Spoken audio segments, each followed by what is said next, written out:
L'école du jeu vous est présentée en partenariat avec la boutique en ligne universludo.ca.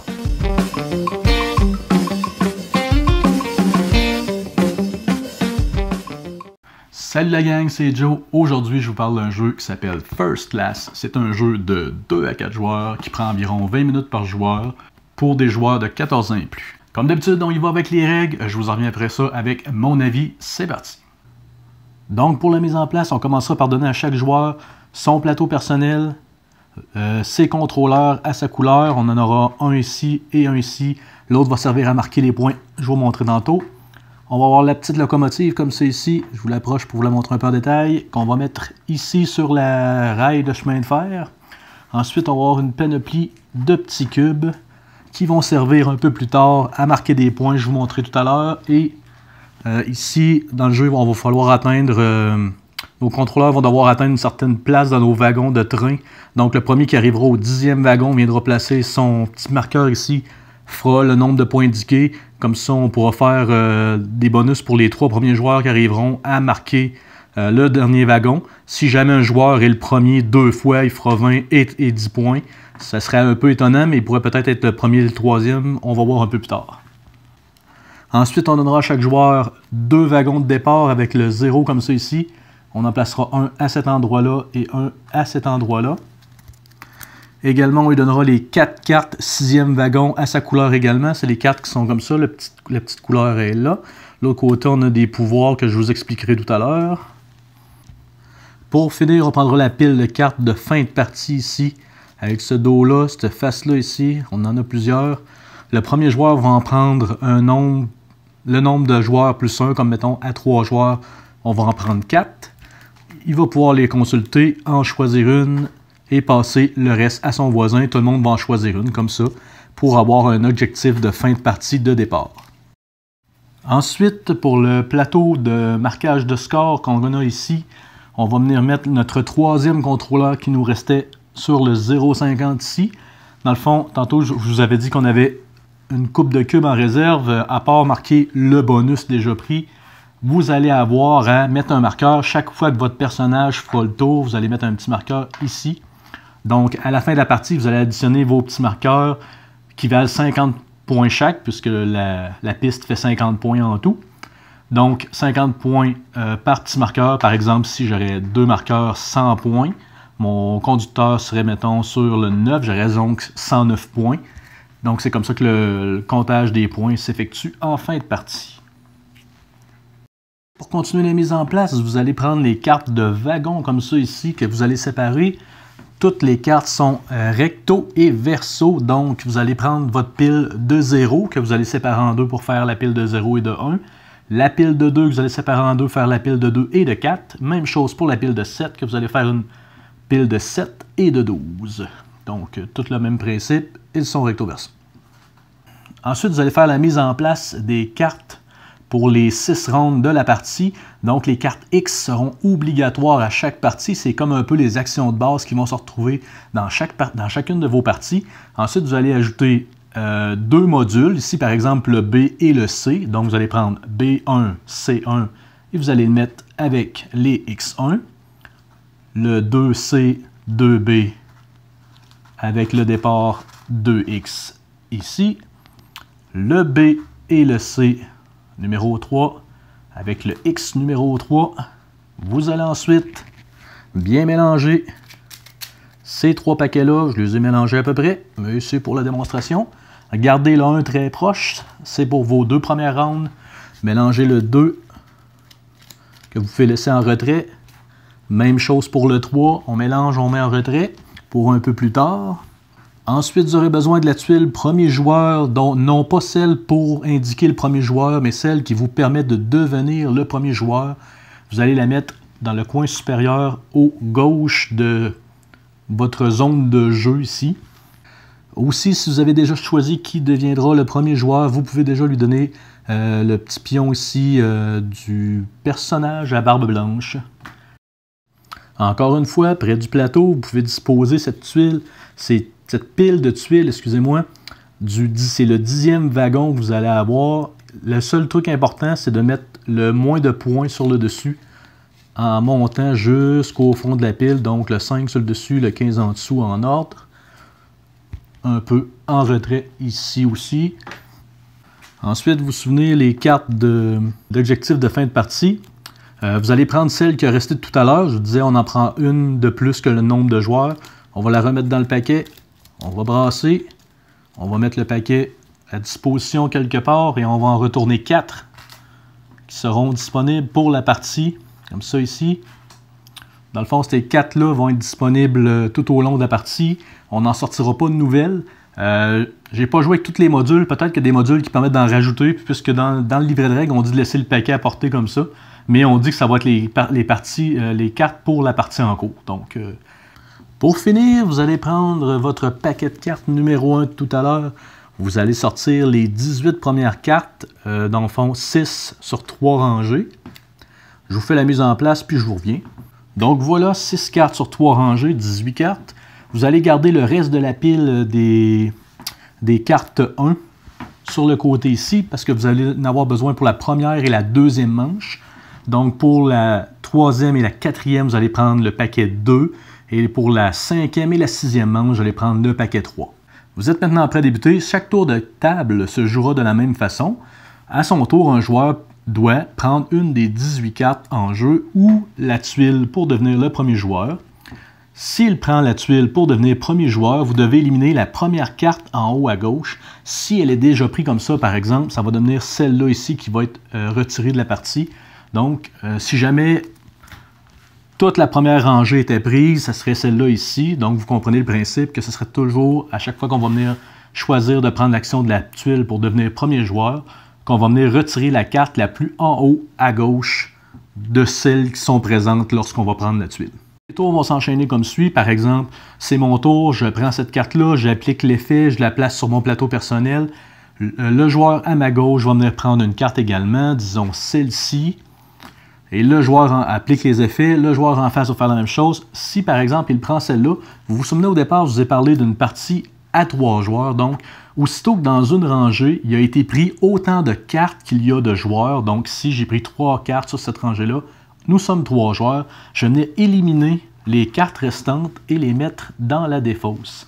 Si j'aurais été seulement 2 joueurs, par exemple, et j'aurais pris déjà cette carte-là et cette carte-là, tout de suite, cette rangée-là va être ici éliminée. Donc, chaque joueur aura la possibilité de prendre 3 cartes durant une manche.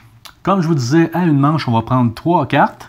Donc, je vais vous expliquer ici, en général, les cartes, il y en a vraiment beaucoup dans le jeu. Je ne pourrais pas faire le tour malheureusement, mais je vais vous expliquer les plus communes, celles de base particulièrement. Je vais vous montrer comment les jouer. Aussi, je vous dis tout de suite qu'après 2 manches, il y a une phase de pointage. Donc, après la manche 2, la manche 4 et la manche 6, on va avoir toujours une phase de pointage. Je vais aussi vous expliquer comment calculer vos points. Je commence tout de suite par la tuile premier joueur. Donc, le joueur qui ramassera cette tuile-là aura, à la fin de la manche, un bonus de 2 pièces. Le deuxième joueur, dans le fond, dans l'ordre des aiguilles d'une montre, n'aura pas de bonus. L'autre joueur, ici, ce signe-là veut dire prendre un wagon 0. Et le quatrième joueur, s'il y en a un, dans le fond, on va toujours donner des bonus à moins que le compte de joueurs ne soit pas présent. Donc, si un quatrième joueur, on lui donnera un wagon 0. Puis, il aura le droit de changer un wagon 0 pour un wagon numéro 1. Ensuite, il y aura grosso modo 3 modèles de cartes dans toutes ces cartes-là. Les cartes qu'on joue et qui donnent un effet, donc les cartes de ce genre-là, une fois jouées, on va prendre tous les effets appliqués, évidemment. On va venir placer cette carte-là ici à l'envers, puisque tantôt on a vu les cartes ici d'objectif final. Donc ici, on va voir que dans le coin, on nous indique quel type de carte on doit avoir pour la fin. Donc à la fin complètement de la partie, on va faire un décompte. Toutes les cartes qui auront ce dessin-là ici nous donnera 3 points. Si ce n'est pas toujours évident de voir le dessin, on a aussi l'effet. Donc, pour chaque carte qui me permettront d'avancer une fois 2 contrôleurs, j'aurai 3 points en fin de partie. Donc, cet fameux objectif-là qu'on a eu en début de partie, moi, je le laisse sous le plateau. On n'a pas besoin de le garder à un endroit précis. Ensuite, l'autre type de carte qu'on aura dans les cartes qu'on peut sélectionner, ce sera les cartes comme ça avec des rails de chemin de fer qui forment un chemin. Celles-ci, ils vont aller ici en haut. On a déjà un début de chemin de fer ici. Donc, on va venir le poursuivre en ajoutant des cartes. Fait que ceux-là ici, c'est un modèle de carte-là qui a un petit chemin de fer avec une espèce de dessin de terre, des airs, vont toujours ici aller en haut. Et dernier type de carte qu'on va jouer à notre tour, souvent on va avoir des cartes qui vont nous donner des nouveaux wagons. Donc, on va venir les ajouter à ceux déjà présents. Je vais tout de suite vous montrer les règles de pose des wagons. Il y a quelques petites règles à respecter. Par exemple, si j'ai ces deux wagons-là 0 et que j'ai une carte qui me permet d'augmenter un wagon d'une valeur de 0 à 1, je n'ai pas le droit de venir augmenter celui-là ici. Mon wagon de gauche doit toujours être d'une valeur supérieure à mon wagon de droite. Donc, lui pourrait être amélioré en wagon 1, mais celui-là non, parce que si lui aurait été un 0, ici je ne pourrais pas avoir un 1 à sa droite. Par exemple, si j'aurais une carte qui me permettrait de changer un wagon 1 en wagon 4, je pourrais venir prendre mon wagon 4 et le placer ici. Je n'ai pas besoin d'avoir une suite qui suit de gauche à droite. J'ai toujours juste à respecter que mon wagon de droite a une valeur inférieure à mon wagon de gauche. Ensuite, disons qu'au cours de la partie, je viens rajouter des wagons. Aussitôt que j'aurai mis mon 5e wagon, donc 3, 1, 2, 3, 4, 5, j'aurai le droit de mettre un de mes 4 wagons numéro 6 que j'ai eu en début de partie. Vous vous souvenez avec les petits points de la couleur du joueur. Donc, il y en a une qui me donnera instantanément 2 roubles. Une qui me permettra d'avancer mon train de 2 cases. Une qui me permettra d'avancer 2 contrôleurs de 2 fois. Et ici, qui me permettra de changer 2 wagons numéro 0 en wagon 1. Donc, par exemple, je pourrais prendre celle qui me donne 2 roubles et placer 2 roubles sur mon plateau. Aussi, à la fin, lorsque je viendrai mettre mon 9e wagon, je pourrais prendre la première tuile du dessus du paquet qu'on a mis tout à l'heure en ordre croissant, qui me donnera automatiquement le bonus ici en bas tout de suite, mais les points seulement si mon contrôleur se rend au wagon. Je vous montrerai tantôt un exemple. Donc, dans les actions de base que je vous parlais tout à l'heure, on a souvent avancé notre train. Donc, ici, j'ai un train avec 2 flèches, donc j'ai le droit d'avancer 2 cases mon train. Donc, 1 et 2. Les cases vides ne procurent rien. Les cases avec une petite montre me donnent un bonus seulement dans les phases de décompte de points. Donc, à ma phase de décompte de points, je vous expliquerai tantôt comment ça fonctionne. Également, on a souvent des cartes comme ça qui nous permettent d'avoir des roubles. Donc, on va venir placer le nombre de roubles dessinés sur la carte sur notre plateau personnel. Les roubles nous permettront de prendre des pouvoirs, acheter des bonus. Je vous montrerai ça encore une fois tantôt après avoir fini les actions principales. Dans les actions principales, on aura également les cartes qui nous permettent de prendre des nouveaux wagons. Ici, un wagon 0, la petite flèche comme plus ronde un peu nous dit prendre un wagon 0. Donc, je viendrai prendre un wagon, l'ajouter à un de mes 2 trains, je choisis lequel. Depuis tout à l'heure, j'ai grossi le train d'en haut, mais il va falloir aussi grossir celui d'en bas pour bénéficier des points de ce deuxième train-là. Donc ici, la carte avec la petite flèche un peu plus ronde comme ça va nous indiquer que nous allons prendre un nouveau wagon. Il y aura également, concernant les wagons, les cartes qui ont une valeur déjà inscrite avec une petite flèche et une nouvelle valeur. Donc, comme ici, je change un wagon 0 en wagon 1. Donc, voilà un exemple de changer un wagon 0 en wagon 1. Ces cartes-là vont jouer comme ça. Comme toujours, les cartes jouées vont ici, comme ça. Il va être possible aussi d'en avoir qui vont donner des meilleurs bonus, si on veut. Cela deviendra un 1 en 2, ce qui est toujours plus payant. Cette carte-là ici peut être jouée sur la même carte, comme ici, on donne un 0 en 1 et un 1 en 2. Il est tout à fait possible de prendre cette carte-là ici, qui est déjà un 0, la mettre en 1 pour la changer pour un 2. Il n'y a aucun problème. La dernière action standard sera d'avancer les contrôleurs. On va venir ici, ça dit prendre les 2 contrôleurs et les avancer d'une case. Donc, on viendra avancer nos contrôleurs d'une case chacun. Il y a des contrôleurs avec des flèches doubles. Ça veut dire qu'on va avancer les contrôleurs de chacun 2 trains. Comme d'habitude, on l'ajoute ici. Toutes les cartes jouées vont ici, sauf les cartes de piste, comme je vous le disais tout à l'heure. Parlant de l'avancée des contrôleurs, lorsque le contrôleur atteindra la fameuse 10e locomotive, comme je vous parlais tout à l'heure, on va voir la tuile bonus ici. Je vais venir mettre un cube de ma couleur pour dire que ce bonus-là a été pris. Je vais venir mettre sur la piste de score le nombre de points que le bonus m'octroie. Donc, c'est ce qui fait le tour des actions principales. Donc, il y a d'autres actions qu'on pourra faire au cours du jeu. On peut toujours à tout moment donner un rouble pour avoir un point.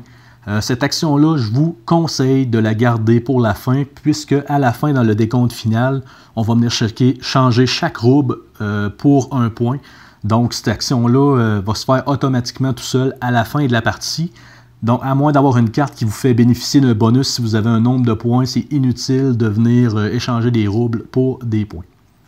Deuxième chose, on a vu au début qu'on a mis 4 objectifs de fin de partie à part pour la partie. Vous pouvez donner à tout moment 4 roubles pour aller en chercher un. Je vous dis à tout moment, en fait, c'est avant ou après avoir joué la totalité de l'action de votre carte. Donc, à votre tour, vous pouvez dire, je donne 4 roubles, je prends l'objectif, ou jouer votre carte et résoudre tous ses effets, la placer là, dépenser 4 roubles et prendre votre objectif. Également, lorsque vous recevez des roubles, vous allez les placer ici. Il y a 5 emplacements là, 5 là et 2 ici. Comment ça fonctionne? On va toujours partir d'en bas à gauche, monter vers le haut, jusqu'à ce que ce soit rempli première colonne, faire la deuxième ensuite pour finir par la dernière. Qu'est-ce que ça nous donne comme bonus? C'est qu'ici, je vais avoir le droit de retirer un rouble de cette colonne-là pour prendre une carte wagon numéro 0. Cette piste-là ici va me permettre de retirer un rouble de ma colonne pour avancer soit le train ou un de mes 2 contrôleurs d'une case. Puis le dernier ici va me donner le droit de faire une mise à jour d'une carte en n'importe quoi, comme par exemple si j'ai un 7, un 4, excusez-moi, la prochaine valeur c'est un 7, donc je pourrais changer celle-là, un 4 pour un 7. C'est celle qui est la plus pratique parce que vous pouvez partir d'un 7 à un 12, c'est pas forcément, ou vous pourriez faire un 0 en 1, mais c'est toujours plus payant de partir d'un 7 puis de finir en double. En 12, excusez-moi. Également, on va venir, tout au long de la partie, placer des roubles comme ça ici, dans l'ordre, comme ça. Ensuite, par exemple, si j'utilise cette action-là, comme ça, le prochain rouble que je vais obtenir, je ne vais pas venir le placer ici, je vais venir boucher les trous que j'ai créés. Donc, ça va un peu ralentir la progression ici de vos roubles pour avoir le dernier bonus. Mais ça vous permet d'avoir des bonus tout au long de la partie. Tout à l'heure, je vous parlais ici qu'on allait avancer notre petit train sur les rails, que les montres nous donnaient des bonus pendant les phases de pointage, excusez-moi. Si vous tombez sur des cases qui ont des points comme ça, comme ici, 3 points, ceux-là, vous allez le marquer quand vous allez sur la case où vous la dépassez. Vous allez marquer automatiquement 3 points. Et ce pointage-là ne sera pas renouvelable nulle part dans la partie. C'est seulement quand le train passe dessus. Faites attention quand vous suivez la piste. Prenez bien soin d'arrêter sur les cases vides. Ce n'est pas des cases où vous pouvez passer gratuitement. C'est juste des cases qui ne donnent rien. Donc, par exemple, j'avance, j'arrête ici. Bon, ben, si, mettons, j'avançais dans ce tour-là de 4, 1, 2, 3, 4, je ferais 3 points. Et lorsqu'on comptera les bonus de phase de pointage, je vais venir m'octroyer les bonus qui sont là. Donc maintenant que je vais expliquer comment jouer une manche, à chaque 2 manches, je vais avoir une phase de pointage. Donc dans chaque manche de pointage, elles seront toutes totalement identiques, excepté la dernière, où il y aura un petit truc de plus à compter pour les points de fin de partie. Donc chaque phase de score sera décomptée ainsi. On va commencer par la piste ici où il y a le train. On va aller voir ce que notre train est rendu. Donc il est rendu ici. Je vais aller voir, ici j'ai dépassé la montre, donc je fais 2 roubles. Je vais venir me prendre 2 roubles et je vais ajouter ici à mon plateau. Ensuite, j'ai ici une montre, encore une fois que j'ai dépassé. Donc le bonus ici me permet, je vais vous le montrer un peu plus proche, d'avancer un contrôleur et de prendre 2 nouveaux wagons. Donc je vais choisir lequel de mes 2 contrôleurs je vais avancer. Disons, je vais avancer celui-là ici de 1. Et je vais venir me prendre 2 nouveaux wagons que je vais mettre, par exemple, sur mon train du bas, parce que je trouve qu'il fait encore un peu pitié. Ensuite, je vais venir voir la prochaine carte. Ici, je suis arrêté sur la montre, donc ça compte. Qu'est-ce qu'elle me donne? Elle me donne le pouvoir de avancer mon train de 2 cases et changer un wagon 0 en wagon 1. Donc, procédons. J'ai été ici, j'ai le droit d'avancer de 2 cases. 1, 2. Je vais faire mon 5 points que je vais aller marquer sur mon plateau de pointage. Et ensuite, je vais venir changer une de mes cartes 0 en carte 1. Voilà. Maintenant, grâce à l'action de cette carte-là, j'ai avancé jusqu'à la montre de la carte prochaine, donc je vais avoir droit au bonus. Ici, ça dit, pour chaque carte où ce que j'ai dépassé le bonus, je vais avoir 2 points. Donc, encore une fois, j'ai dépassé ça 1, 2, 3, 4. J'ai dépassé 4 montres. Donc, je vais avoir un 8 points que je vais venir noter sur mon plateau de pointage. Ensuite, on va venir compter nos trains. Donc, on va compter tous les wagons où le contrôleur est déjà passé ou arrêté. Donc, celle-là, ici, elle compte, mais là, elle va le compter pour 0 parce qu'elle vaut encore 0. Donc, si je fais 4, 5, 6, 7 points pour ce train-là, ici, j'en fais que 2. Donc, je vais faire en tout 9 points pour mes 2 trains que je vais encore une fois noter sur mon plateau de pointage. Pour la dernière manche du jeu complète, on va faire toute cette phase de pointage-là du train, des wagons ici. En plus, on va ajouter à ça que chaque roue qui nous restera nous donnera 1 point. Donc, on va ajouter ça à notre pointage qu'on va venir noter sur notre plateau encore une fois. Également, on va prendre toutes les cartes de pointage de fin de partie qu'on a ramassées. On va prendre notre pile ici de cartes qu'on a utilisées au cours de la partie. Donc, ici, j'avais un bonus de 3 points pour chaque carte ici qui me permet d'avancer mes contrôleurs de chacun une case. Je vérifie dans mes cartes. J'en ai une, donc j'ai un 3 points supplémentaires en fin de partie. Ensuite, on vérifiera sur le plateau de pointage le joueur qui a le plus de points.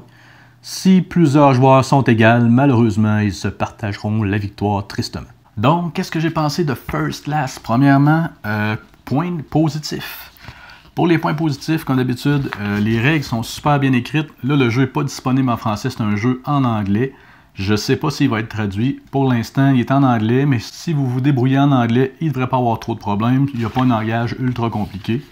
Ils ont eu la bonne idée de séparer les règles du jeu qui sont toujours les mêmes avec un petit livret à part pour chaque petite extension. Ben, pas extension, mais comment je dis, pour chaque module de jeu, parce que dans le fond, un coup qu'on a lu les règles, c'est assez facile à jouer, on ne revient pas trop. Ce qu'on a besoin d'informations souvent, c'est à propos des modules, parce que chaque module fonctionne différemment. Parlant des modules, un gros point fort du jeu, en plus d'avoir pas toujours le même ordre que les cartes vont sortir quand on les pige, on va avoir des cartes différentes à chaque partie en choisissant 2 des 5 modules disponibles dans la boîte pour pouvoir constituer une nouvelle partie. C'est un jeu qui va être beaucoup comparé à Russian Railroad, qui est du même auteur, avec le même thème. Pour ma part, ça fait pas doublon avec l'autre jeu, du fait que on a été chercher des mécaniques semblables, mais le tout n'est pas assemblé vraiment de la même façon. La façon de jouer n'est pas la même. À Russian, on a des actions préétablies. Ça va être les conducteurs, dans l'ordre que les conducteurs vont sortir, avec l'ordre qu'on va prendre nos pistes, qui va faire qu'on va avoir une partie différente. Tandis que là, c'est vraiment les cartes qui vont venir modifier le fonctionnement un peu. On va pouvoir quand même se faire une stratégie, parce que si on prend le module A, par exemple, on sait que c'est les contrats. Les contrats vont pouvoir nous enligner sur quelque chose à faire. Puis ça va être la même affaire à chaque partie si on prend le A. Donc, on va un peu savoir ce qui va s'en venir sans savoir toutes les cartes par cœur, évidemment. Ça rajoute un petit aléatoire, mais c'est pas tant dérangeant du fait que beaucoup de cartes se répètent. Fait on a toujours une idée un peu de ce qui s'en vient sans être convaincu à 100%. Aussi, point positif, les illustrations sont jolies, le matériel est beau, il y a des petits bonhommes avec des casquettes de chauffeurs, des mini-trains en bois, toutes sortes d'affaires, des tuiles, des cartes. On a un beau matériel dans la boîte, un beau système de rangement aussi, tout à sa place, c'est vraiment bien vu. Point négatif, le fameux module C. Il s'en est parlé beaucoup sur Internet. En fait, c'est une espèce de... il y a un assassin dans un des trains des joueurs, puis il faut ramasser faut éviter de ramasser des indices qui seraient contre nous. À la fin de la partie, on va calculer ces indices-là, on va essayer d'en jeter avec des cartes spéciales. Au final, si vous êtes l'assassin et que vous êtes découvert, ben dans le fond, vous avez perdu automatiquement. Vous ne faites même pas votre décompte de points. C'est ça qui est très dommage. Puis, si personne, ben, en fait, personne guesse sur personne, mais si vous êtes celui qui, dans le fond, si vous n'êtes pas celui qui a le plus d'indices sur lui et qui est découvert, ben, vous allez gagner un 20 points bonus absolument pour rien. Donc, c'est un peu spécial. Ça brise pas le jeu, mais on a l'impression de jouer à une espèce de version étrange du jeu. Ça fait changement, c'est différent, mais elles sont pas aussi plaisantes, selon moi, à jouer que les autres. Donc, First Class, un jeu que je recommande fortement, que j'ai adoré. Tout est bien fait, c'est beau, les règles sont claires, le jeu est très rapide. Ils disent 20 minutes par joueur. Je me demande si on ne l'a pas joué en bas de ça. Les choix sont intéressants, on ne sait jamais trop, j'allonge-tu ma voie ferrée, j'allonge-tu mes wagons de train. On a beaucoup de choix comme ça à faire, c'est tout le temps un peu déchirant, il y a tout le temps plein de bonnes cartes, mais on ne peut jamais toutes les prendre. Fait que pour ça, c'est un très bon jeu que je vous recommande. Donc c'était First Class, mon jeu du mois, que je vous recommande fortement. Donc merci beaucoup de nous avoir écoutés et à la prochaine.